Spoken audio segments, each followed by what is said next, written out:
زمین پر گرنے والا پہلا آنسو کس کا تھا اور وہ آنسو اس وقت کہاں ہے؟ محترم ناظرین، کیا آپ جانتے ہیں کہ ہماری دھرتی یعنی کہ زمین پر انسانوں میں سب سے پہلے کس انسان کی آنکھوں سے آنسو نکلا تھا؟ اس انسان کی آنکھ سے آنسو نکلا کیوں تھا؟ وجہ کیا تھی؟ اور وہ آنسو اس وقت کہاں رکھا گیا ہے؟ جاننے کے لیے ویڈیو کو آخر تک ضرور دیکھیے گا۔ بسم اللہ الرحمن الرحیم۔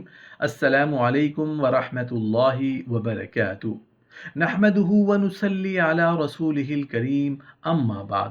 حضرت امام حسن رضی اللہ عنہ فرماتے ہیں کہ ایک مرتبہ میں نے اپنے والد گرامی حضرت علی رضی اللہ عنہ سے کہا، ابا جان، فضائل رسول صلی اللہ علیہ وآلہ وسلم کے سلسلہ میں کچھ فرمائیے۔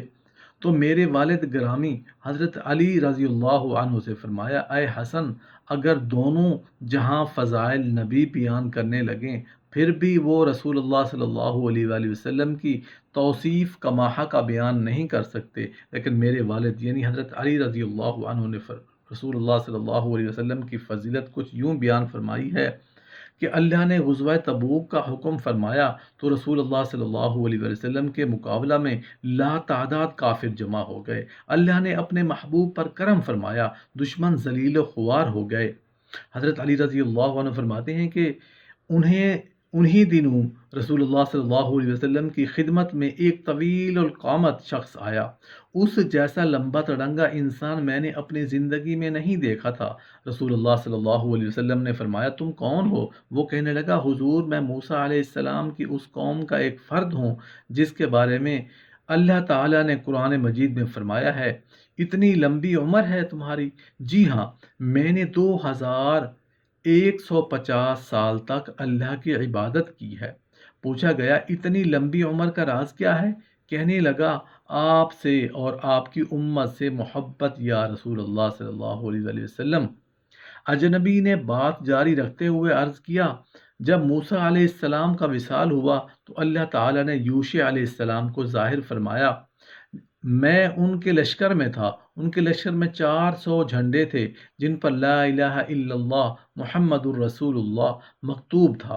حضرت شیخ یوشع علیہ السلام نے دعا فرمائی، الہی محمد صلی اللہ علیہ وسلم کے صدقہ میں ہمیں فتح عطا فرما۔ دعا کے بعد انہوں نے وہ جھنڈا شہر کے گرد گاڑ دیے۔ تیز ہوا چلی تو جھنڈے لہرانے لگے، جھنڈوں سے درود شریف کی آوازیں آنے لگیں۔ ہمارے دل مضبوط ہو گئے، ہم جان گئے کہ یہ اسم محمد صلی اللہ علیہ وسلم کی برکات ہیں۔ شہر کے دروازے کھل گئے، حضرت یوشع علیہ السلام لشکر سمیت شہر میں داخل ہو گئے، شہر فتح ہو گیا، کافر ذلیل و خوار ہو گئے۔ پھر حضرت یوشع علیہ السلام اپنے لشکر سمیت اس شہر میں چلے گئے، میں بھی ان کے ہمراہ تھا۔ اس وقت میں دل و جان سے، یا رسول اللہ صلی اللہ علیہ وسلم، آپ پر ایمان لا چکا تھا، ہمیشہ آپ کے دیدار کی آرزو کرتا ہوں۔ اللہ نے میری دعاؤں کو قبول فرما کر میری عمر دراز عطا فرمائی ہے، حتیٰ کہ آج میں آپ کے قدموں تک پہنچ چکا ہوں۔ حضرت علی رضی اللہ عنہ فرماتے ہیں کہ ہم حیرت میں ڈوبے ہوئے اس کی باتیں سن رہے تھے۔ اس کے بعد اجنبی نے ایک عجیب و غریب بات سنائی، یا رسول اللہ صلی اللہ علیہ وسلم، ایک جگہ ایک درخت تھا، میں بارہا اس کے نیچے سویا ہوں۔ اس درخت کے نیچے کئی پیغمبروں کے سلام آپ تک پہنچانا تھے، اس کے پتوں پر آپ صلی اللہ علیہ وسلم کی ساری امت کے نام لکھے ہوئے تھے۔ اجنبی نے یہ بات کی تو اسی وقت جبرائیل علیہ السلام حاضر ہو گئے۔ جبرائیل نے رسول اللہ صلی اللہ علیہ وسلم سے کہا، یا رسول اللہ صلی اللہ علیہ وآلہ وسلم، یہ شخص سچ کہہ رہا ہے۔ رسول اللہ صلی اللہ علیہ وسلم نے جبرائیل علیہ السلام سے فرمایا، میں وہ درخت دیکھنا چاہتا ہوں۔ رسول اللہ صلی اللہ علیہ وسلم خواہش ظاہر فرمائی تو اللہ نے جبرائیل علیہ السلام سے کہا کہ میرے حاضر خدمت ہو جائے۔ حضرت علی رضی اللہ عنہ نے کہا کہ رسول اللہ صلی اللہ علیہ وسلم پہاڑ پر تشریف لے گئے، آپ کے ہمراہ ابو بکر، عمر، عثمان اور عبداللہ بن مسعود رضی اللہ عنہ تھے۔ رسول اللہ صلی اللہ علیہ وسلم نے درخت کو بلایا تو وہ پہاڑ پر ظاہر ہو گیا۔ رسول اللہ صلی اللہ علیہ وسلم نے درخت سے فرمایا، تم کس طرح پیدا کیے گئے؟ درخت سے آواز آئی، یا رسول اللہ صلی اللہ علیہ وسلم، حضرت آدم علیہ السلام کو جنت سے نکال کر جب زمین پر لایا گیا تو حضرت آدم علیہ السلام بہت روئے۔ ان کا پہلا آنسو جب زمین پر گرا تو میں بہشت درخت زمین پر اگ آیا۔ اس وقت میں بہت نادواں تھا۔ درخت اپنی اولاد بیان کر رہا تھا۔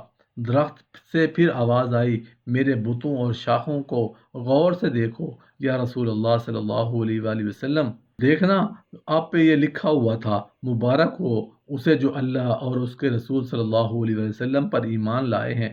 مبارک ہو اس کو جس نے فرائض ادا کیے، امت محمدیہ میں جس نے رجب، شعبان اور رمضان کے روزے رکھے، اس کو مبارک ہو۔ درخت سے پھر عرض کیا، آدم علیہ السلام سے لے کر آپ تک ہر نبی کے میرے سائے تلے عبادت کی ہے، اور ہر نبی نے ایک دوسرے سے کہا یہی ہے، ہمارا اسلام محمد صلی اللہ علیہ وسلم تک پہنچا دینا، اس سے درخواست کرنا کہ وہ ہمارے حق میں دعا کریں۔ رسول اللہ صلی اللہ علیہ وسلم یہ باتیں سن کر رسول اللہ صلی اللہ علیہ وسلم نے اللہ کا شکر ادا کیا۔ پھر رسول اللہ صلی اللہ علیہ وسلم نے درخت سے فرمایا کہ اپنے مقام پر چلے جاؤ، تو وہ نگاہوں سے اوجھل ہو گیا۔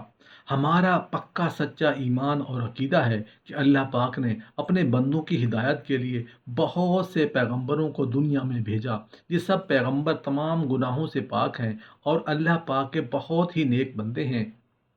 اللہ پاک کے سب پیغمبروں کا یہی کام ہے کہ وہ اللہ پاک کے پیغام اور اس کے احکام کو بندوں تک پہنچاتے ہیں۔ اللہ پاک نے ان پیغمبروں کو سچائی ظاہر کرنے کے لیے ان کے ہاتھوں پر ایسی ایسی حیرت اور تعجب میں ڈالنے والی چیزیں ظاہر فرمائیں جو بہت ہی مشکل اور عادات کے خلاف ہیں، دوسرے لوگ نہیں کر سکتے۔ ان چیزوں کو معجزہ کہتے ہیں۔ اللہ پاک نے حضرت موسیٰ علیہ السلام کو یہ معجزہ عطا فرمایا کہ ان کا عصا اژدہا بن کر فرعون کے سامنے جادوگروں کے سانپوں کو نگل گیا۔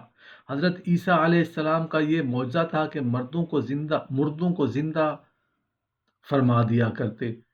ہمارے پیارے آقا حضرت محمد صلی اللہ علیہ وسلم کا چاند کو 2 ٹکڑے کر دینا، ڈوبے ہوئے سورج کو واپس لوٹا دینا، کنکریوں سے اپنا حلیہ پڑھوا لینا، انگلیوں سے پانی کا چشمہ جاری کرا دینا، وہ آقا جس کے آستان کی رفعت کے سامنے بلند قدر آسمان جبہ سایہ کرتا ہے، زمین و زماں اپنی تمام وسعتوں کے باوجود آپ کے فاتح لشکروں کے سامنے تنگ ہوتی گئی، چاند آپ کی انگلی کے نیزے کے